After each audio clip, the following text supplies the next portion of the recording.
بہت بڑے عالم اور بڑے ولی کامل تھے, کچھ نہیں ہوا ہوگا ان کے ساتھ. ہمارے سے زیادہ خطرے انہوں نے مولے ہیں, ہم سے زیادہ حاسدین ان کے تھے, دشمنی کرنے والے اپنوں میں بھی بہت سارے تھے. غوث پاک رضی اللہ تعالیٰ عنہ کا جب خطاب شروع ہوا, کیا ایک خطیب جب مشہور ہونے لگے تو دوسرے مولوی خاموش رہ جائیں گے؟ حسد کی چنگاری بھڑکتی ہے, وہ غوث پاک کے خلاف بھی بھڑکی. اور بغداد میں جب یہ شورا ہونے لگا تو کئی علماء اس وقت کے جو بڑے بڑے پائے کے عالم ہیں, ان کی کتابیں آج بھی موجود ہیں, میں نام تذکرے نہیں کر رہا, لیکن انہوں نے ٹیسٹ لینے کی غرض سے, امتحان لینے کی غرض سے کئی لوگوں کو سوالات بھیجے. ایک دن مجلس میں ایسا تھا کہ غوث پاک تفسیر قرآن بیان کرتے تھے. تفسیر قرآن بیان کرنا غوث پاک کا محبوب مشغلہ تھا, روزانہ قرآن کی تفسیر عرض کرتے. ایک دن مجلس میں بڑے بڑے علماء کی جماعت, جس میں عبد الرحمن جوزی جیسے بڑے فقیہ محدث ہیں, ان کی ایک جماعت آئی. قرآن کی جو آیت کی تفسیر وہ کر رہے تھے, اس تفسیر کو کئی کتابوں سے انہوں نے اخذ کیا اور لے کر کے آئے, مجمع میں بیٹھے ہیں. غوث پاک نے تفسیر شروع کی. ایک آیت کی کتنی تفسیریں ہو سکتی ہیں, کتنی تفسیریں ہو سکتی ہیں. ایک تفسیر بیان کیا, اس کے بعد کہا اس آیت کی ایک دوسری تفسیر یہ ہے. پھر تھوڑی دیر کے بعد غوث پاک نے فرمایا اس کی ایک تیسری تفسیر یہ ہے. پھر کہا اس کی ایک چوتھی تفسیر یہ ہے. پھر کہا اس کی ایک پانچویں تفسیر یہ ہے. بیان کرتے جا رہے ہیں یہاں تک کہ 13 تفسیریں ہو گئیں. جو بیٹھے ہوئے تھے وہ آشش کرنے لگے. اس کے بعد اتنا ہی نہیں, آگے بڑھتے رہے, آگے بڑھتے گئے. 40 تفسیریں ایک آیت کی آپ نے بیان کی. جو آئے تھے وہ کھڑے ہو گئے اور اس کے بعد غوث پاک رضی اللہ تعالیٰ عنہ کو دیکھنے لگے. غوث پاک نے ان کو مخاطب کر کے کہا, اے گروہ علماء, اے جماعت علماء, تم 13 تفسیریں یاد کر کے آئے تھے ایک آیت کی, کیا وہ میں نے شروع سے 13 تک صحیح بیان کیا؟ سب اپنے جبے اٹھانے لگے. کہا ہم تو یہ 13 تفسیریں پڑھ کر آئے تھے یہ سوچ کر کے کہ شیخ عبد القادر جیلانی کو 2-3 سے زیادہ تفسیریں نہیں آتی ہوں گی. 13 کے بعد آپ تو 40 تک پہنچے, وہاں تو ہمارا بھی علم نہیں پہنچا. جماعت علماء دنگ رہ گئے اور اس کے بعد توبہ بھی کیا. کہا ہمارے دلوں میں بدگمانی آ گئی تھی, ہم توبہ کرتے ہیں. غوث پاک رضی اللہ تعالیٰ عنہ, ایک اور مجمع ہے, ایک اور مجمع ایسا ہے کہ اس میں 40 کے قریب علماء ہے. سوالات الگ لے کر کے پھنسائیں گے کسی طرح سے ان کو, ڈیفیکلٹ سوالات لے کر کے. ایک بات یاد رکھنا, مشکات شریف کی حدیث ہے, جس نے علم اس لیے حاصل کیا کہ کسی عالم کو نیچا دکھا دوں, اسے پھنسا دوں سوال کر کے, حضور فرماتے ہیں قیامت کے دن اسے آگ کی بیڑیاں پہنائی جائیں گی, اس کی زبان کو آگ کی کینچی سے کھینچا جائے گا. اس لیے علم حاصل مت کرو, کسی کو نیچا دکھانا, کسی کو بیوقوف بنانا. ایک کتاب کہیں سے پڑھ کر کے آئے, مولانا کے پیچھے پڑ گئے, یہ بتاؤ صحیح ہے کہ نہیں ہے. پھر اگر اس مولانا صاحب کے دماغ میں اس وقت وہ مسئلہ نہیں تھا, انہوں نے کہا نہیں معلوم, تو آپ کو لگا کہ ہاں میرے سے زیادہ تو ان کو بھی نہیں معلوم. تم نے تو ایک ہی چیز حل کر کے ان کے سامنے پیش کی ہے. عزیزان گرامی, اس طرح کی چیزیں ہرگز نہ کریں, یہ بہت بڑا گناہ ہے مغالطے میں ڈالنا. غوث پاک رضی اللہ تعالیٰ عنہ ایک جماعت سے خطاب کر رہے ہیں. 40 علماء ہے, الگ سوالات نوٹ کر کے, میں یہ پوچھوں گا, تم یہ پوچھنا, تم یہ پوچھنا. غوث پاک رضی اللہ تعالیٰ عنہ نے اپنا خطاب کیا اور سوالات کے لیے اس دن محفل کا وقت ہی نہیں دیا. کہا آج سوالات کوئی نہیں کرے گا. وہ لوگ تو سوالات لے کر کے آئے تھے. سب مجمع میں خطاب کے بعد جس کو جو پوچھنا ہے آپ کہتے ہیں کہ پوچھ لو, اس دن کا کوئی نہیں پوچھے گا, آؤ صرف مصافحہ کر کے جاؤ, آؤ صرف مصافحہ کر کے جاؤ. تو یہ جو علماء کی جماعت تھی, ان کو بلایا. ایک آتے ان کو سینے سے سینہ لگاتے اور کہتے تیرا یہ سوال تھا, اس کا یہ جواب ہے. دوسرا آتا, اس سے کہتے تو یہ گھر سے سوچ کے آیا تھا, تیرا سوال یہ ہے, اس کا جواب یہ ہے. اس طرح 40 سے مصافحہ کیا, معانقہ کیا. ان کے سوالات کے پوچھنے سے پہلے جوابات بھی دے دیے اور اس کے بعد کہا کہ اے گروہ علماء, تم سوال کرتے اور میں جواب دیتا تو عبد القادر کی کیا اس میں خصوصیت تھی؟ تم سوال بھی نہ کرو, میں جواب دوں, تب پتا چلے گا کہ میں بندہ قادر ہوں, میں قادر کا بندہ ہوں. تم نے سوال بھی نہیں کیا اور میں جواب دوں تو تمہیں احساس ہوگا کہ میں قادر کا بندہ ہوں۔ اللہ رب العزت کا کی صفاتی نام ہے۔ عزیزان گرامی وقار، علماء نے تنگ کیا، پریشان کیا، آپ کے مجموعوں کو روکنے کی کوشش کی، لیکن ایسا نہیں ہے کہ غوث پاک نے ہر ایک کو اپنی کرامت سے زیر کر دیا ہو، ان علماء کو پورا سلا دیا ہو۔ نہیں، فیس کیا ہے، مقابلہ کیا ہے، پریشانیاں اٹھائی ہیں، اور خلفاء کے وقت کے سلاطین کی بھی بہت ساری ایسی سختیاں تھی جس کو آپ نے برداشت کیا۔ کئی لوگوں نے آپ پر پابندیاں لگانے کی کوشش کی تھی، یہ تو سرکار غوث پاک کی استقامت تھی کہ آپ جمے رہے۔ اور سب سے بڑا کام آپ کا کیا تھا معلوم ہے؟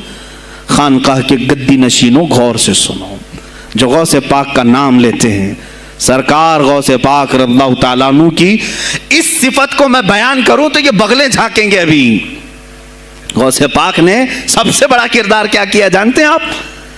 لوگ کہتے ہیں خانقاہی ماحول قائم کرنا ہے، اللہ اللہ کرو، تسبیح لو، دلوں کی صفائی کرو، سب صحیح ہے، لیکن غوث پاک نے تقریباً 25 سال صرف جہاد پر بیان کیا ہے، صرف جہاد پر۔ کہا کہ اے گروہ مسلمین، تم پر اللہ نے ذلت مسلط کر دی ہے اس لیے کہ تم نے کوششیں ترک کر دی ہیں، حکومتوں کو صحیح کرنے کے لیے آپ نے باغ ڈور سنبھال لی تھی۔ غوث پاک جب بیان کرتے منبر سے تو وقت کا جو تخت تھا وہ بھی ہلنے لگ جاتا تھا۔ خلیفہ مستنجد باللہ، اس زمانے کا خلیفہ ہے، اور تنگ آ گیا غوث پاک کے پاس۔ جب وہ بیان کرتے اور ان کی عیاشیاں کھول کھول کر کے ذکر کرتے تو لوگوں میں اب احساس جاگنے لگا، کوئی تو اللہ والا آیا ہے جو نظام خداوندی قائم کرنے کی بات کر رہا ہے، نظام مصطفیٰ قائم کرنے کی بات کر رہا ہے۔ بغداد کی یہ حالات جب ہونے لگے، میرے عزیزو، سلطان الاولیاء غوث پاک کی ہی شہ پر جانتے ہیں صلاح الدین ایوبی جیسا ایک مرد مجاہد پیدا ہوا ہے۔ یہ آپ کی تحریک تھی، غوث پاک کی تحریک تھی کہ جب بازنطینی عیسائیوں سے آپ نے اپنی پوری امت کو آگاہ کیا کہ تم سو رہے ہو، تم اپنی عیاشیوں میں ہو، تم اپنے نشے میں ہو، تمہارا دشمن تاک میں لگا ہے، گھات لگا کر کے بیٹھا ہے۔ اور ہوا بھی یہی کہ غوث پاک کے وصال کے صرف 10 سال بعد صلیبیوں نے حملہ شروع کر دیا بغداد پر، مصر پر، ترکی پر، ہر جگہ، اور یہی حملے کی وجہ تھی صلاح الدین ایوبی جیسا مرد مجاہد کھڑا ہوا، اور پھر انہوں نے پورے بیت المقدس کو فتح کر کے اپنے سر ایک صحرا باندھا۔ آج تک امت اس کے احسان کو یاد کرتی ہے۔ میرے عزیزو، غوث پاک کے زمانے کے ہیں صلاح الدین ایوبی۔ اتنا ہی نہیں، آپ ہی کی تحریک تھی، غوث پاک کی تحریک تھی کہ تم جوانوں کو تیار کرو، تمہاری زندگی عیاشی کے لیے نہیں، اللہ کا نظام قائم کرنے کے لیے ہے۔ تم اللہ کا نظام قائم کرنے کے لیے آئے ہو دنیا میں، کیونکہ اللہ نے تمہیں خلیفۃ اللہ کہا ہے۔ اللہ کے تم خلیفہ ہو، تم نائب ہو اللہ کے، تم یہاں پر اپنی موج مستی کے لیے نہیں آئے۔ اب اس زمین پر بات ہوگی تو صرف میرے مولا کی ہوگی، اس زمین پر بات ہوگی میرے مصطفیٰ کی ہوگی۔ یہ سیدنا عبد القادر جیلانی کا اعلان تھا۔ ہے کوئی آج پیران اعظام وہ اعلان کریں کہ آج اس زمین پر صرف ہم ناموس رسالت کی بات کریں گے؟ کون ہے؟ کیوں بیٹھے ہو؟ غوث پاک سے اگر تمہاری ادنا سی نسبت ہے تو پھر تمہیں اپنے جوانوں کو، اپنے مریدوں کو یہ سکھانا ہوگا کہ موٹے موٹے نذرانے دینے سے نہیں چلے گا، اپنی گردنیں حضور کو پیش کرنے کے لیے تیار کرو۔ تم تیار ہو جاؤ اپنا خون اور اپنی گردن بارگاہ مصطفیٰ میں دینے کے لیے۔ یہ آج تربیت دو، ورنہ پھر دشمن تمہیں کچا چبانے کے لیے تیار ہے، کچا چبانے کے لیے تیار ہے۔ عزیزان گرامی، میں غوث پاک کی تحریک آپ کو بتا دوں کون سی تحریک تھی۔ وہ صلاح الدین ایوبی جو بیت المقدس فتح کیا، یہ غوث پاک کی تحریک ہے۔ اور پھر چند سالوں کے بعد پورے عالم اسلام میں جو خلافت عثمانیہ قائم ہوئی، غازی ارطغرل جو آئے، یہ تحریک بھی غوث اعظم کی پیدا کی ہوئی تھی۔ آپ نے جوانوں کو متحرک کیا تھا اور پھر امت کا وہ شعور بیدار کیا تھا جو ان میں مردہ کر چکے تھے کچھ حکومت کے کارندے۔ میں سمجھتا ہوں اس وقت جتنے خلفاء بیٹھے ہوئے تھے خلافتوں پر، تخت پر، جو نام کے مسلمان تھے، یا اس کو ہماری زبان میں سمجھ لیں، وہ سب کانگریس کے تھے جو منافق تھے، یعنی دکھتے تھے بس لیکن اندر سے سب نفاق ہوتا تھا، نفاق ہوتا تھا۔ ہاں میں صاف کہوں گا، بغداد میں بھی کانگریس کا خلیفہ رہا ہوگا، مصر میں بھی اور ترکی میں بھی اور نیشاپور میں بھی، اس لیے کہ مسلمانوں کے خون چوس کر کے تخت پر بیٹھ تو جاتے لیکن پوری زندگی گزر جاتی، میرے مصطفیٰ کا نام تک نہیں لیتے تھے، ان کو بٹھاتے تھے مسلمان۔ آج آپ بھی تو یہی کر رہے ہیں، یہی کر رہے ہیں۔ ہم اپنا اپنا سمجھ کر کے جن کو اوپر تک بٹھاتے ہیں، پوری زندگی چھان مار کر کے دیکھ لو، کب یہ نظام قرآن کی کبھی بات کیا ہے؟ کبھی میرے مصطفیٰ پر آنے والی آنچ کے لیے یہ کھڑا ہوا ہے؟ کوئی نہیں کھڑا ہونے والا ہے۔ ان کے سفید کرتے اور ان کے سفید پاجامے سب کفن بن کر رہ جائیں گے اور کچھ بھی نہیں ہوگا۔ عزیزان گرامی وقار، آپ کو سرکار بغداد رضی اللہ تعالیٰ عنہ کی تحریک میں بتاؤں، ترکی سے نکلنے والی خلافت عثمانیہ یہ غوث اعظم کی پیدا کی ہوئی تحریک تھی۔ اتنا ہی نہیں، آپ کے آخری زمانے میں سرکار خواجہ غریب نواز معین الدین چشتی رضی اللہ تعالیٰ عنہ کی ملاقات بغداد میں ہوئی، معین الدین اجمیری رضی اللہ تعالیٰ عنہ کی ملاقات ہوئی۔ تاریخ دان نے لکھا، آج میں نے پہلی مرتبہ اس کو پڑھا اور آپ کے سامنے پہلی بار بتا رہا ہوں، سرکار بغداد اور حضرت خواجہ غریب نواز کی ملاقات کے بارے میں بہت سارے باتیں چلتی ہیں کتابوں میں بھی، میں نے اپنے مرشد سے بھی پوچھا تھا۔ بہرحال ایک کتاب سے مجھے آج یہ بات ملی کہ سلطان الاولیاء غوث پاک نے حضرت خواجہ غریب نواز کو کیا وصیت کی تھی، کیا کہہ کر کے بھیجا تھا۔ ان کے پاس غوث پاک نے، غریب نواز نے بہت ساری انعامات، اوراد، وظائف، طرق، اجازات سب حاصل کیے، لیکن ہندوستان جب آئے کیا کیا انہوں نے؟ یہ بھی بتایا گیا کہ غوث پاک کی یہ تحریک تھی۔ کیا؟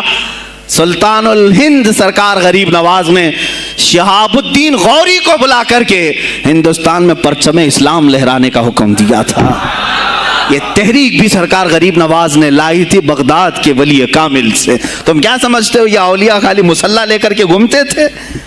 یا اولیاء اکرام صرف گدی نشین تھے؟ نہیں میرے عزیزو، یہ حکومت وقت کو آنکھ میں آنکھیں ڈال کر بات کرتے تھے اور پھر نظام مصطفیٰ کی بات للکار کر کے کرتے تھے۔ آج کے زمانے میں کچھ لوگوں نے اولیاء کو ایسا پیش کیا ہے جیسے وہ درویش بس جنگل میں رہتے تھے اور کچھ نہیں۔ نہیں میرے عزیزو، وہ اللہ کے شیر تھے، اللہ کے شیر تھے۔ اسی لیے تو اقبال نے کہا ہے، اللہ کے شیروں کو آتی نہیں روباہی۔ وہ کبھی لومڑی پن کا انہوں نے اپنے آپ میں اظہار ہی نہیں کیا کہ نہیں یہ بھی چلے گا وہ بھی چلے گا، کبھی نہیں۔ وہ گرجتے تھے اپنے تخت پر، اپنی خانقاہوں پر۔ دیکھیں خلیفہ مستنجد باللہ، ابو المظفر اس کو کہتے ہیں، بغداد کا وہ خلیفہ، عباسی خلیفہ، بڑا طاقتور، اور اسی کے زمانے میں غوث پاک ہیں۔ ایک فارس سے آنے والے اجمی عبد القادر، شیخ عبد القادر، جب بغداد کی جامع مسجد میں بیان کر رہے ہوں، در و دیوار ہل رہے ہیں۔ وہ اپنے خلافت کے دربار میں بیٹھا ہے خلیفہ، اچانک بہت زور کی آواز آئی، پورے محل میں گونج گئی۔ پوچھا یہ آواز کیسی بغداد میں؟ لوگوں نے معلوم کر کے بتایا کہ شیخ عبد القادر جیلانی نے چھینک ماری، ان کے مریدوں نے صرف جواب دیا ہے۔ ان کو چھینک آئی تھی، جواب میں لوگوں نے یرحمک اللہ کہا، وہ خلیفہ وقت کے محل تک پہنچ گئی آواز۔ تو اس نے کہا یہ تو پورا ہلا دینے کی بات ہے۔ ایک بات یاد رکھو میرے عزیزو، آواز ہو سکتا ہے تمہاری مسجد سے باہر جائے نہ جائے، تمہاری آواز کا دار و مدار تمہارے گلے پر نہیں ہے۔ ایک بار تم پکارو گے، پہنچانا میرے مولا کا کام ہے۔ اب ہماری آواز کہاں کہاں تک پہنچتی ہے، کس کے ٹائر پھٹتے ہیں، یہ سب بات کی بات ہے۔ تم پکار کر کے تو دیکھو اللہ رب العزت کے نام پر۔ عزیزان گرامی وقار، مستنجد باللہ آیا اور وہی کیا جو ہر عیاش کرتا ہے۔ ظاہر سی بات ہے، مولوی صاحب کچھ لے دے کے چھوڑ دو، جان بخش دو، جاؤ کہیں بیٹھو، آپ اللہ اللہ کرو۔ کہاں یہ حکومت سیاست کی باتوں میں آپ آ گئے؟ چند دنوں پہلے میں نے بھی سیاست کی بات کی تو مجھے بھی ایک مشورہ ایسا آیا کہ آپ کو انٹرسٹ ہے ایم پی بننے کا، ایم ایل اے بننے کا؟ میں نے کہا مجھے انٹرسٹ تو نہیں ہے لیکن کرسی صاف کرنے کا انٹرسٹ بہت ہے، اس پر جو کچرا ہے اس کو صاف کرنے کا انٹرسٹ بہت ہے۔ انشاءاللہ العزیز وقت آئے گا وہ صاف ہوں گی بھی۔ عزیزان گرامی، مستنجد باللہ 10 اشرفیوں کی تھیلیاں لے کر سننے کی غوث پاک کے دربار میں آیا۔ آپ مریدین کے ساتھ بیٹھے، ارے وہ حال و قال کی مجلسیں ہیں۔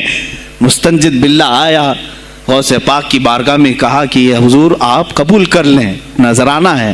آپ نے کہا تو رکھ لے اپنا نذرانہ، تو اپنے پاس رکھ لے۔ کہا کہ ہدیہ قبول کرنا سنت ہے، آپ سنت کے خلاف کرتے ہیں۔ غوث پاک نے کہا اللہ ایک تھیلی لیا اور اپنے بغل میں دبا کر کے اس کو نچوڑنا شروع کیا تو اس سے خون ٹپکنا لگا۔ خون اتنا ٹپکنے لگا تو حاضرین مجلس دم بخود رہ گئے، خلیفہ مستنجد باللہ بھی دیکھ رہا تھا۔ غوث پاک نے فرمایا ابھی تو یہ ایک تھیلی ہے، میں 10 کو نچوڑوں گا تو یہ خون تیرے دربار تک پہنچ جائے گا، تیرے دربار تک پہنچ جائے گا۔ تو مجھے وہ اشرفیاں دینے آیا ہے جو تو نے غریبوں کے مال کو چوس کر کے حاصل کیا، تو مجھے خریدنے کے لیے آیا ہے۔ اگر مجھے تیرے خاندان کی حرمت کا خیال نہ ہوتا تو میں آج پورے بغداد کی نالیوں میں اسی کا خون بہاتا۔ خلیفہ مستنجد باللہ بے ہوش ہو گیا، اور اس کے بعد جب ہوش آیا اس نے توبہ کیا اور آپ کے ہاتھ پر بیعت بھی کیا۔ اب اس کے بعد وہ خلیفہ ایسا پاک ہوا، نظر غوث جو پڑھی۔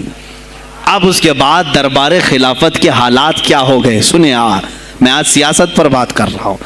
اب خلیفہ مستنجد باللہ کا دل جب صاف ہوا، 8 دن کے بعد وہ حاضر آیا، کہا سلطان الاولیاء اے شیخ عبد القادر جیلانی آپ حکم فرمائیں کہاں کس طرح کا گورنر رکھنا چاہیے، گورنر کس طرح کا ہونا چاہیے آپ دیں۔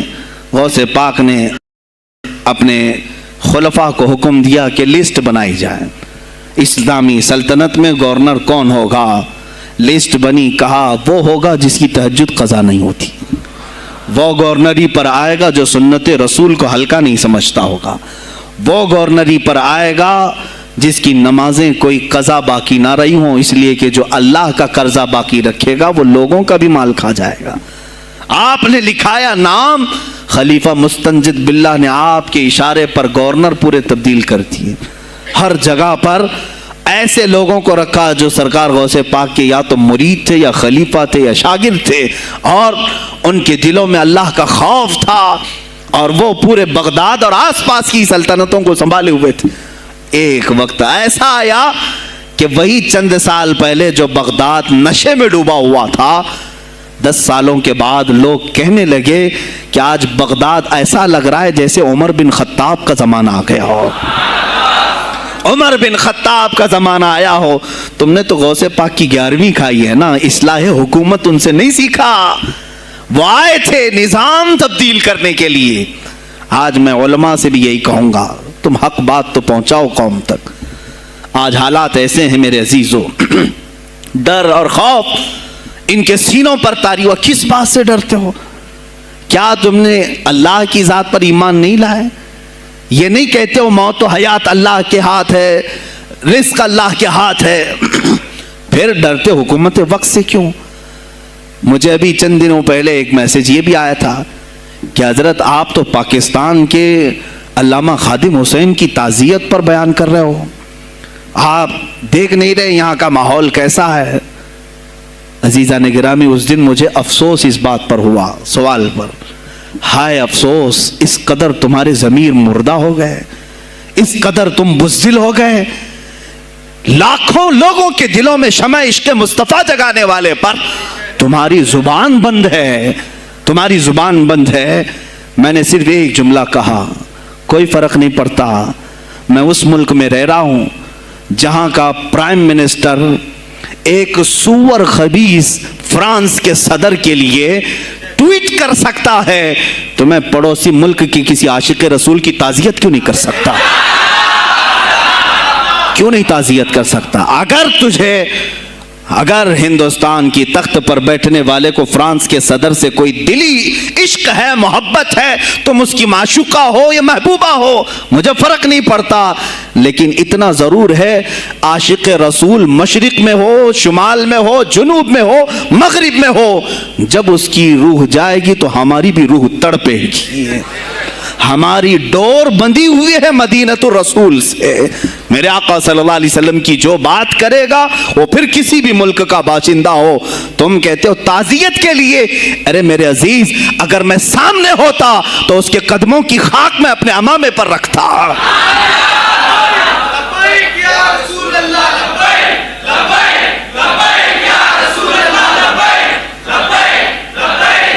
عزیزان گرام وقار، یہ بہت خاموشی ہم نے اختیار کی، بہت خاموشی، کوئی بات نہیں۔ تم دیکھو گے حالات خراب ہونے کی جو شکایات آج کر رہے ہیں علماء، تم سب کے سب جاؤ گے۔ مجھے ابھی بچوں نے بتایا کوئی کانگریس کے لیڈر کا انتقال ہو گیا تو پیر صاحب تعزیت کے لیے باہر کھڑے ہو گئے، باہر آ گئے، ہم ان کی تعزیت کرتے ہیں۔ ڈوب مرو چلو بھر پانی میں، تمہاری گدی پہ ہی مر جاؤ۔ تمہاری زبانوں پر جب عاشق رسول کے لیے تعزیت کے الفاظ آنے میں ہچکچاہٹ آتی ہے، کون سا عشق رسول، کون سا کلمہ تم نے پڑھا ہے؟ غوث پاک کی اگر تمہارے اندر ذرا برابر بھی نسبت ہے تو میں کہوں گا میرے عزیزو، سلطان الاولیاء غوث پاک عاشق رسول ہی نہیں، فنا فی الرسول تھے۔ میرے نبی کی بات پر اگر کوئی انگلی بھی اٹھاتا، آپ یا تو اپنی کرامت سے اس کا منہ توڑ جواب دے دیتے۔ کسی عیسائی نے صرف یہ کہا تھا میرے نبی عیسیٰ افضل ہے، وہ مردوں کو زندہ کرتے تھے، آپ کو جلال آیا، کہا محمد افضل نہیں ہے اس لیے کہ وہ مردے زندہ نہیں کرتے تھے، آپ اس کا ہاتھ پکڑ کر قبرستان لے گئے۔ میرے نبی پر بات کرتا ہے، میں تجھے زندہ کر کے دکھاتا ہوں۔ اپنی کرامت سے مردے کو زندہ کر کے دکھایا۔ اب بول کون افضل ہے، عیسیٰ افضل ہے کہ میں افضل ہوں؟ تو نے تو عیسیٰ علیہ السلام کو مردے زندہ کرتے دیکھا تو نہیں، لیکن عبد القادر کو سامنے دیکھا۔ غوث پاک نے کہا میں اپنا موازنہ عیسیٰ علیہ السلام سے نہیں کرتا ہرگز، لیکن یاد رکھنا میرے نبی پر اگر زبان کھولے گا تو عبد القادر اپنے قدم سے اس کو جواب دے گا۔ وہ جواب دیتے، آپ کی زندگی ناموس رسالت کی حفاظت کے لیے گزری ہے۔ سلطان الاولیاء غوث پاک رضی اللہ تعالیٰ عنہ کی بارگاہ میں جب ایک سوال آیا کہ لوگ کہتے ہیں نبی ہر جگہ کیسے حاضر ہو سکتے ہیں، آپ نے خود کر کے دکھا دیا۔ کوئی صاحب آئے، کہا ہمارے گھر دعوت ہے آپ تشریف لائیں، کہا ٹھیک ہے آتا ہوں۔ تھوڑی دیر بعد دوسرے آئے، کہا ہمارے گھر دعوت آپ آئیں، سیم ٹائم پہ کئی 70 لوگ آئے، سب کی دعوت قبول کی۔ دوسرے دن شام میں لوگ آ کر کے فخر کر رہے ہیں، آج میرے گھر شیخ عبد القادر جیلانی آئے تھے، دوسرا کہہ رہا نہیں میرے گھر آئے تھے، تیسرا کہہ رہا میرے گھر آئے تھے۔ ایک وقت میں سب گھروں پر کیسے؟ سبوں نے کہا انہیں سے پوچھتے ہیں وہ کہاں گئے تھے۔ جب لوگ آئے تو سننے میں یہ آتا ہے کہ آپ ایک درخت کے نیچے بیٹھے تھے، لوگ سوال کرنے کے لیے آئے، سب آپس میں کہہ رہے ہیں ہمارے گھر آئے تھے، ہمارے، آپ بتائیں کیا کس کے گھر گئے تھے؟ تو انہوں نے کہا درخت کے اوپر دیکھو۔ تو لوگوں نے درخت کے اوپر نگاہ ڈالی تو دیکھا ہر پتے پر شکل عبد القادر نظر آ رہی ہیں۔ فرماتے ہیں اللہ نے عبد القادر کو یہ اتنی قدرت دی ہے کہ بیک وقت وہ کئی جگہوں پر حاضر ہو سکتا ہے۔ تو جب ایک غلام رسول کو اللہ نے یہ طاقت دی تو رسول مختار کو کتنی طاقت دی ہوگی۔ انہوں نے ناموس رسالت کو واضح کیا ہے میرے عزیزو۔ اولیاء کاملین اسی لیے آتے ہیں، وہ نبی کا پرتو بن کر کے آتے ہیں، اور آج ان کے نام کی 11ویں کھا کر کے موٹے ہو رہے ہیں، بس اور کچھ نہیں۔ اور لوگ یہ سمجھتے ہیں نفس کو موٹا کر کے تم اپنی زبانوں میں گھی لگا چکے ہو، بولو گے تو پکڑے جاؤ گے، بولو گے تو تمہارے اوپر کیس ہو جائے گا، ہو نہیں تو۔ میرے عزیزو آج تو حالات ایسے ہیں، میں رو پڑا کل جب مجھے یہ رپورٹ ملی کہ صرف ہندوستان کی سوشل میڈیا پر 25,000 پوسٹ میرے نبی کی شان میں گالیاں دی گئی ہیں، 25,000 لوگوں نے گستاخی کی ہے۔ تم بھی تو رات بھر انٹرنیٹ چلاتے ہو، پورا کا پورا وقت اپنے موبائل میں صرف کرتے ہو، جانا ہے تمہیں بھی میرے آقا کی بارگاہ میں، یاد رکھنا حضور پاک صلی اللہ تعالیٰ علیہ وسلم کے دربار میں جانے والے ہو اور تمہارا کوئی عذر قبول نہیں کیا جائے گا۔ حضرت سعد بن ربیع کی وہ بات مجھے یاد آتی ہے، جنگ احد میں حضور کی حفاظت کے لیے لڑتے لڑتے میدان میں ایسے آ گئے تھے کافروں کے کہ آپ کے گوشت کے ٹکڑے اڑ رہے تھے، جسم کے گوشت کے ٹکڑے اڑ رہے تھے. میرے آقا دیکھ رہے تھے. شام کا وقت ہوا، احد کا میدان، آوازیں، سناٹا، 70 لاشیں پڑی ہوئی تھی صحابہ کی. اللہ کے نبی نے پکارا میرے سعد کو ڈھونڈو، کہاں ہے سعد، کہاں ہے؟ صحابہ کہتے ہیں ہم آواز دینے لگے سعد تم زندہ ہو، رسول تجھے بلا رہے ہیں.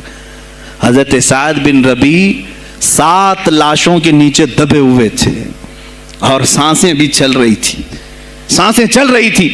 صحابہ نے جب آواز دینا شروع کیا کہ رسول پاک یاد کر رہے ہیں، وہیں سے وہ حرکت کرنے لگے.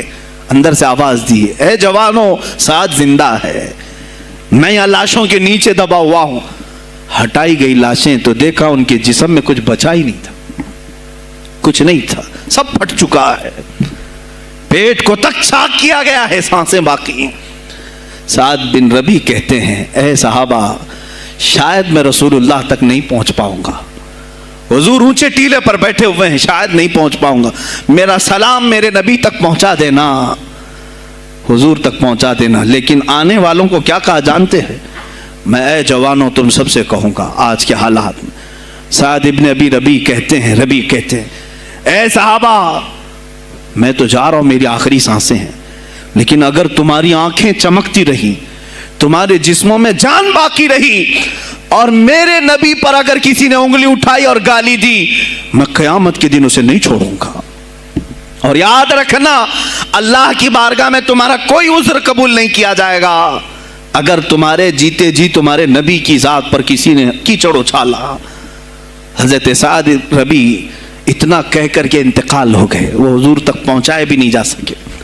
اے میرے عزیزو، اے جوانو، تم کیا سمجھتے ہو کہ تم دنیا سے اسی طرح نکل جاؤ گے؟ قرآن میں بھی اللہ نے کہا ام حسبتم ان تدخلوا الجنت، تم یہ سوچ کر کے بیٹھے ہو کہ ہم جنت میں چلے جائیں گے؟ پیر صاحب کا دامن پکڑ لیا ہے، مجھے تو جانا ہی ہے جنت میں، پیر بخشوا دیں گے ہمیں. تم برس میں ایک مرتبہ 11ویں کر کے اور فاتحہ نیاز کر کے سمجھتے ہو اسلام کا حق ادا کر دیا. یہاں تمہارے نبی کی عظمت پر روز بروز حملے ہو رہے ہیں. آج کفر کھل کر کے آیا ہے سامنے، نہیں دیکھتے آپ؟ کفر کھل کر کے سامنے آیا ہے تعصب کے ساتھ. ہر شہر میں جاتے ہوئے گنڈے للکار رہے ہیں اسلام کے خلاف ہمارے ملک میں. اگر میں کھل کر کے آیا تو میرا کیا جرم ہے اس میں؟ میرا کیا قصور ہے اس میں کہ آپ بھی میں نہ بولوں؟ ہاں آج تمہارے پاس طاقت ہے، پاور ہے، جو کچھ بھی حسر اور رسوخ ہے، اس سے زیادہ کیا کرو گے کہ تم مجھے جیل میں بند کر دو گے؟ میں کل کی تفسیر میں بھی یہی کہا. ایک مولانا صاحب نے کہا کیا آپ اتنا بول رہے ہیں، آپ پر ایسے ایکٹ لگائے جائیں گے کہ زندگی بھر آپ کی ضمانت ہی نہیں ہوگی. آپ پر ایسے قانون لگائے جائیں گے کہ آپ کی زندگی بھر ضمانت ہی نہیں ہوگی. میرا دل یہ کہتا ہے اے لوگوں، اس طرح جی کر فائدہ بھی کیا؟ ایسی آزادی کس کام کی جس میں روز اٹھتے ساتھ میرے نبی کی شان میں گستاخیاں ہم سن رہے ہوں اور حضور کو کوسا جا رہا ہوں، ہم کھاتے پیتے گھوم رہے ہوں. اس سے بہتر ہے کہ جیل کی کوٹری میں ہم زندگی گزار لیں، کل بارگاہ مصطفیٰ میں اٹھنے والا چہرہ تو رہے ہمارے پاس. اگر اللہ کے نبی صلی اللہ تعالی علیہ وسلم نے سوال کر لیا پکڑ کر کے کہ تیرے زندگی میں، تیری جوانی میں مجھ پر تو لوگ رنگیلا رسول کہہ رہے تھے، تو کیا کہہ رہا تھا؟ تو کیا کہہ رہا تھا اس زمانے؟ تم کیا کہو گے؟ اے اللہ کے نبی میں مزدور تھا، میں کچھ نہیں کر سکتا تھا، میں غریب تھا، کام کاج کرتا تھا، میں کچھ نہیں کر سکتا تھا. یاد رکھو اس وقت میرے آقا تمہارے سامنے بلال حبشی کو لا کر کھڑا کر دیں گے. یہ کیا تھا بلال؟ یہ تو غلام تھا، اس کی پیٹھ پر سل رکھ کر کے پیٹھ گلا دی جاتی، تب بھی اپنی زبان پر میرا نام لینا نہیں چھوڑتا تھا. تم کون سی مزدوری کی شکایت لے جاؤ گے؟ بہانہ کرو گے اللہ کی بارگاہ میں، رسول کی بارگاہ میں بہانہ کرو گے؟ اے گروہ علماء، تم کو اللہ نے ممبر دیے ہیں خطابت کے لیے، اللہ نے اپنے رسول کا ممبر تمہیں دیا ہے، اس لیے نہیں کہ تم حکومت کی خوشامدی کرو، تم اپنے وقت کے طاغوتی قوتوں کی خوشامدی کرو، اس لیے نہیں، بلکہ آج تم سے قوم مصافحہ کر کے ہاتھ چومتی ہے صرف اس لیے کہ تمہاری زبان پر نام مصطفیٰ ہے. آج علماء کی جو عزت ہے صرف اس لیے، تمہاری پگڑیاں، تمہارے جبے دیکھ کر کے قوم عزت نہیں کرتی، صرف اس لیے ان کے دلوں میں تم مچلتے ہو کہ تم مصطفیٰ کریم کی باتیں کرتے ہو. علماء کو جاننا چاہیے کہ تمہاری عزت نبی سے وابستہ ہے. آبرو ماذا نام مصطفیٰ است. ہماری آبرو، اقبال نے کہا تھا، ہماری آبرو نام مصطفیٰ سے وابستہ ہے. اگر اسی نام کو کسی نے چھیڑا تو پھر ہمارا جی کر مطلب کیا ہے؟ ہم کس کام کے؟ میں ایک مثال سے سمجھاتا ہوں. مسجد ہے، دیوار کے پینٹ کو اگر کسی نے کھرچ لیا تو ہو سکتا ہے معاف کر دیں، ہم اس کو چھوڑ دیں. کسی نے لکیر نکال دی دیوار پر، ہم چھوڑ دیں اس کو. لیکن میاں وہ ہمارے سامنے آ کر پلر ہلانے لگ گیا اور مسجد کا یہ پلر توڑنے لگ گیا، خاموش بیٹھو گے؟ اور اگر تم خاموش بیٹھے تو اس کا انجام کیا ہوگا؟ اس نے پلر ہلایا تو صرف پلر نہیں ٹوٹے گا، یہ چھت پورا سب کے اوپر گرے گا. آج ظالم کفار پورے تمہاری جڑ کو ہلا رہے میرے نبی کی ذات کو، سیدھے مصطفیٰ کریم کی ذات کو ہلا رہے ہیں. اللہ کے حبیب صلی اللہ تعالی علیہ وسلم کی ناموس کو ہلکے میں مت لینا میرے عزیزو. لاکھوں جانیں جاتی ہیں، جائیں اس نام پر. حضور اکرم صلی اللہ تعالی علیہ وسلم کی ذات کو ہلکے میں مت لینا. اور اگر انہوں نے ہلانا شروع کیا ہے اگر حضور کی ذات پر، حیرت ہو رہی. 25,000 پوسٹ تم میں سے کس نے کمپلینٹ کی ہے؟ سائبر کرائم کو کمپلینٹ کر سکتے تھے. ہمارے جذبات کو ٹھیس پہنچا ہے. ہم آزاد ملک میں رہ رہے ہیں، میرے نبی سے چھیڑ چھاڑ کیوں ہو رہی ہے؟ کسی نے آواز اٹھائی؟ کچھ ہیں اللہ ماشاء اللہ، کچھ علماء، کچھ وکلا اس کے پیچھے لگے ہوئے ہیں. لیکن میرے عزیزو، ہر مسلمان کا یہ حق ہے، تمہاری نسبت رسول پاک سے ہے. اب انہوں نے ہلانا شروع کیا تو انتظار کرو، جس دن یہ چھت گرے گی عذاب بن کر سب پیچھے جائیں گے، سب اس میں گرفتار ہوں گے. انشاءاللہ العزیز ہم مہم چھیڑیں گے، ہم مہم چھیڑیں گے اس بات کی. اگر آج تم کثرت میں ہو تو اس کا کیا مطلب؟ جو چاہے تم کر لو گے. ہم اتنے گئے گزرے تو نہیں ہیں کہ ہمارے نبی کے اوپر بھی تم چلے جاؤ. ہاں ہمیں رون دیا، ہمیں مار دیا، ہمیں قتل کر دیا، سب برداشت کر لیا، لیکن اب اس سے آگے نہیں برداشت کریں گے انشاءاللہ العزیز. میں آواز دیتا ہوں اسی منبر سے، اے گروہ علماء، اے جماعت صوفیہ، اے خانقاہ کے گدی نشینوں، باہر آؤ. آؤ حکومت وقت سے ایک مطالبہ یہ کرو، اے حکومت وقت کے تخت پر بیٹھنے والوں، ہمارے ہند میں پارلیمنٹ میں بھی ایسا قانون پاس کرو کہ کوئی میرے نبی کی ذات پر بھونکے تو اسے موت کی سزا ہو جائے. ہم یہ چاہتے ہیں. اگر اس قانون کو تمہیں لانے میں کچھ زندگیوں کی ضرورت ہے تو یہ فقیر حاضر ہے اور میرے ساتھ بھی کچھ تمہارے لیے حاضر ہوئیں گے. لے لو ہماری جانیں اور ایک قانون ایسا بنا دو تاکہ قیامت تک پھر یہاں پر کوئی نہ بھونکے میرے نبی کی ذات پر. تم قانون صرف میرے نبی کے لیے نہیں، تم اپنے دیوی دیوتاؤں کے لیے بناؤ. شانتی سے رہو. ہم نے کبھی تمہارے خلاف بھونکا نہیں ہے، ہم نے کبھی دیوی دیوتاؤں کو چھیڑا نہیں ہے، اس لیے کہ اسلام اس کی اجازت نہیں دیتا. ہم گالی نہیں دیتے، ہم اسلام کی حقانیت سے بیان کرتے ہیں. لیکن خاموش رہنے کی یہ سزا ہمیں دی جا رہی ہے کہ ہمیں گالیاں دیتے دیتے یہ اب ہمارے نبی تک پہنچ گئے، ہماری ماں عائشہ صدیقہ تک پہنچ گئے اور ہمارے تمام اکابرین اسلاف تک پہنچ گئے. اور 25 کروڑ کی تعداد میں خاموشی یہ اچھی نہیں ہے میرے عزیزو، اچھی نہیں ہے. آج افسوس اسی بات کا ہے جن کو اللہ تعالیٰ نے اپنے نبی کی نیابت عطا کی ہے، وہ نائب رسول ہیں یا کسی خانقاہ کے گد نشین ہیں. تم یہ مت سمجھ لینا کہ تمہارے آبا و اجداد کمال کے تھے، بزرگان دین تھے، تم چھوٹے جاؤ گے. نہیں، سوال تو ہوگا، تمہیں سوال ہوگا، مجھ سے بھی ہوگا. میں یہ نہیں کہہ رہا ہوں کہ میں کوئی الگ ہوں، سوال ہوگا. آؤ سر جوڑ کر کے ہم اس سلسلے میں کوشش کریں. غوث پاک رضی اللہ تعالیٰ عنہ کا یہی میسج تھا. ہندوستان میں شہاب الدین غوری نے جو پرچم اسلام لہرایا وہ آج تک اس کی دین ہے کہ مسلمان زندہ ہیں. آپ مسلمان باقی ہیں. پوری دنیا میں نظام کو صحیح کرنے کے لیے آواز اٹھانا یہ بھی اولیاء کاملین کی بات ہے، ان کی صفات ہیں. صرف اپنی خانقاہ میں اللہ اللہ اور ذکر کرانا ہی ان کا کام نہیں تھا، وہ دلوں کو تو دھلتے ہی تھے، لیکن جو نظام سنبھال رہا ہوتا اس کی باغ ڈور کو بھی دھلتے تھے، اس کی بھی صفائی کرتے تھے.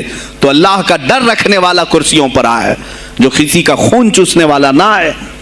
عزیزان گرامی وقار، اپنے سیاسی شعور کو بھی بیدار کرو، سیاست کو سمجھو، تم کب تک استعمال ہوتے رہو گے؟ اب اس میں علماء کو بھی آنا چاہیے کہ ان کے سیاسی شعور کو بیدار کرے۔ تمہارے ساتھ آج جو کھیل کھیلا جا رہا ہے، تم ہر ایک کی جے وجے کرتے ہوئے ہر پارٹی کے پیچھے جاتے ہو، تم نے آج تک اپنا قائد نہیں ڈھونڈا، اپنا قائد نہیں ڈھونڈا۔ اور ان کو دیکھو، وہ کہتے ہیں کہ اگر پیٹرول 200 لیٹر بھی ہو جائے تو ہمارے قائد تو یہی ہیں، اس لیے کہ ہمارا ہم مذہب ہے، وہ ہمارے مذہب کی بات کرتا ہے۔ تمہارا کون ہے میرے عزیز؟ تم کسی پر متفق نہیں ہوتے، اور جو تمہارے لیڈر ہیں وہ کسی اور کے پلو میں چھپے ہوئے ہیں، ہاں کسی اور کی گود میں بیٹھے ہوئے ہیں، جا جا کر کے یہ سارے مسلمانوں کو کسی اور کے ہاں بیچ کر کے آتے ہیں۔ یہ سیاسی شعور بیدار کرو۔ مجھے معلوم ہے میری یہ باتوں کا سب سے زیادہ ایکشن کون لے گا، مجھے معلوم ہے سب سے زیادہ کس کو کھلبلی مچے گی، وہ بھی مجھے معلوم ہے، اس لیے کہ میں ان سیکولر پارٹیوں کے بارے میں بول رہا ہوں جو چہرہ سیکولر بتا کر کے ہم آپ سب کے ووٹ لے کر کے چلے جاتے ہیں، اور پھر مجھے بتاؤ جن کو تم اپنا مسیحا سمجھ کر کے ان کے پیچھے جے جے کرتے گھومتے رہتے ہو، تمہارے مذہب پر آج کیا حملے نہیں ہوئے ہیں، کیا نہیں ہوئے؟ کشمیر آج تک جل رہا ہے، کہاں یہ کانگریس کیوں نہیں بات کرتی ہے جو پورے مسلمانوں کی مسیحا ہے؟ کہاں ہے وہ سماجوادی، وہ بی ایس پی، فلاں فلاں فلاں جو پارٹیاں جن میں سب مسلمان جاتے ہیں؟ کیا ان کو اتنا بھی شعور نہیں کہ وہ پارلیمنٹ میں اس کے خلاف بات کریں، کہیں کہ یہ مسلمانوں کے ساتھ ظلم ہو رہا ہے، ہم ان کے ووٹ لیتے ہیں؟ نہیں بات کریں گے، یہ صرف اور صرف تمہیں استعمال کرتے ہیں، اور انہیں معلوم بھی ہے ہم نے ان سب کو خریدا ہے، ان کے لیڈروں کے منہ میں اپنی زبان رکھی ہوئی، یہ کوئی بولے گا نہیں، انہیں معلوم ہے۔ تمہیں یہ اندازہ نہیں میرے عزیزو، آج میں بولوں تو لوگوں کو تکلیف ہوگی۔ کشمیر کے ایسے حالات ہیں، رو رہے ہیں وہاں پر۔ ایک مولانا ہیں، مسجد کے امام ہیں، انہوں نے کہا، باضابطہ حلفیہ کہا نوجوان میرے پاس نماز کے لیے آتا تھا، اس نے یہ کہا کہ حضرت کیا سوسائڈ کرنے کی اجازت ہے؟ کہا کیوں؟ کہا میرے گھر میں کچھ لوگ داخل ہوئے، میں ان کا نام ذکر نہیں کر رہا ہوں، کچھ لوگ داخل ہوئے، مجھے ہاتھ باندھ کر کے کھڑا کیا، میری ماں اور میری بہن کو ننگا کیا، میرے سامنے کپڑے اتارے اور ان کی عزت لوٹی، اور اس کے بعد مجھے ہاتھ کھول کر کے چھوڑ دیا۔ مجھے بتائیں اس کے بعد بھی جینے کا کوئی مقصد رہتا ہے؟ مجھے بتائیں اس کے بعد بھی جینے کا کوئی حاصل ہے؟ یہ سب تمہارے ساتھ بھی ہوگا۔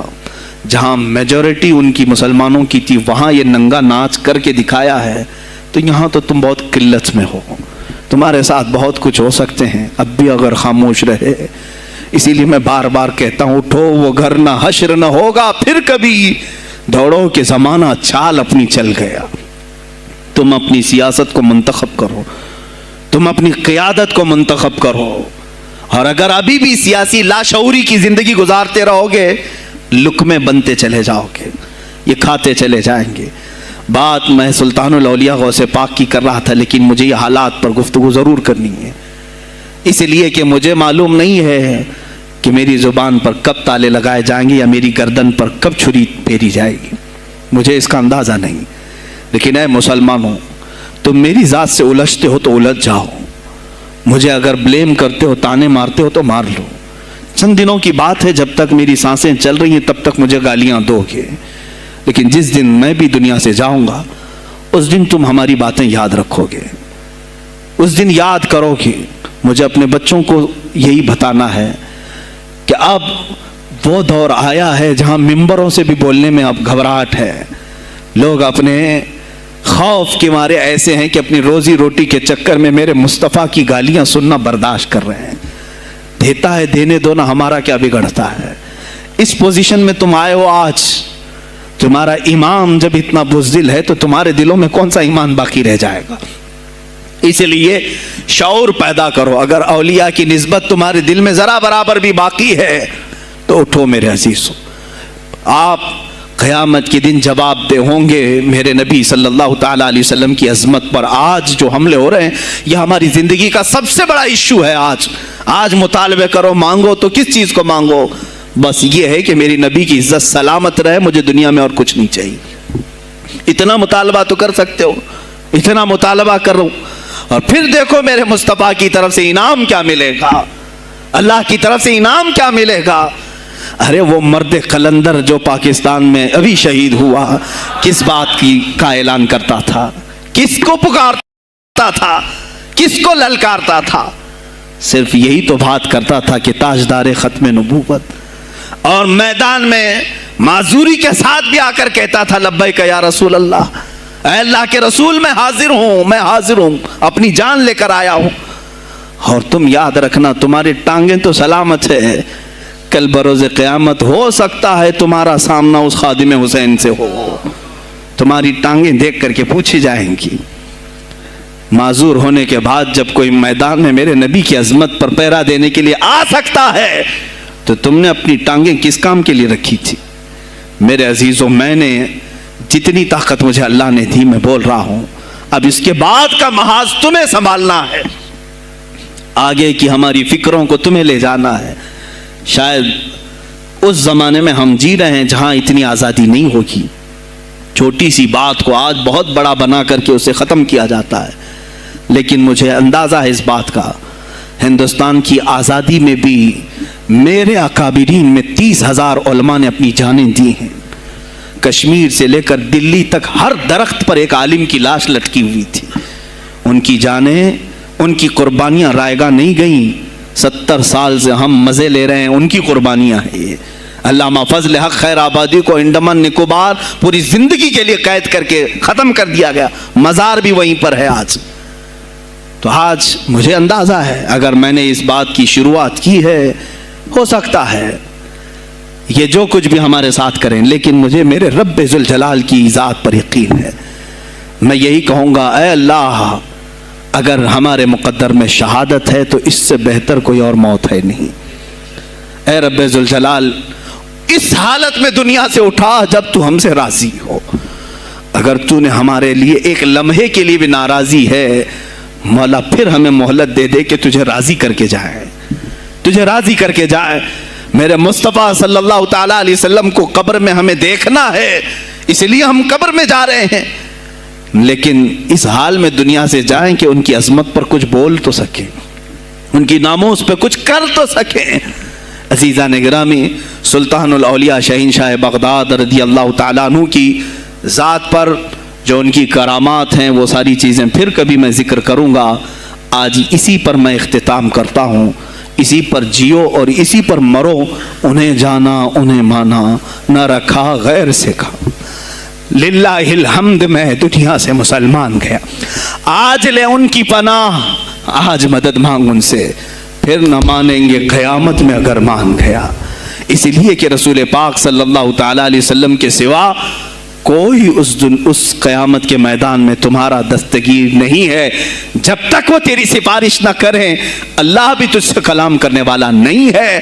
جب امام اہل سنت نے یہاں تک کہہ دیا خلیل و نجی مسیح و صفی سبھی سے کہیں نہ بنی, یہ بے خبری کی خلق پھری کہاں سے کہاں تمہارے لیے, رسول پاک ہی کے لیے, تم وہاں پر بھی اٹھائے جاؤ گے. میں یہی میسج دے کر کے جاؤں گا جو میرے مرشد گرامی نے آخری وقت دیا تھا. زندگی یہ نہیں کسی کے لیے, زندگی ہے نبی کی, نبی کے لیے. نہ سمجھ مرتے ہیں زندگی کے لیے, نہ سمجھ مرتے ہیں زندگی کے لیے, جینا مرنا ہے سب کچھ نبی کے لیے. بلحوث سن, سیم و زر کی بندگی اچھی نہیں. بلحوث کہتے ہیں ہوس کا پجاری, خواہشات کا پجاری. میرا مرشد یہ کہہ کر گیا ہے ہمیں, بلحوث سن, سیم و زر کی بندگی اچھی نہیں, ان کے در کی بھیک اچھی, سروری اچھی نہیں. ان کے در کی بھیک اچھی, سروری اچھی نہیں. اور کہتے ہیں جو پیا کو بھائے اختر وہ سہانا راگ ہے, جو پیا کو بھائے اختر وہ سہانا راگ ہے. جس سے ناخوش ہو پیا وہ راگنی اچھی نہیں. جو میرے نبی کو نہ پسند آئے وہ بات ہی اچھی نہیں. جو میرے نبی کو نہ پسند کام ہو وہ کام ہی اچھا نہیں. جس سے ناخوش ہو پیا وہ راگنی اچھی نہیں. وآخر دعوانا الحمدللہ رب العالمین. السلام علیکم.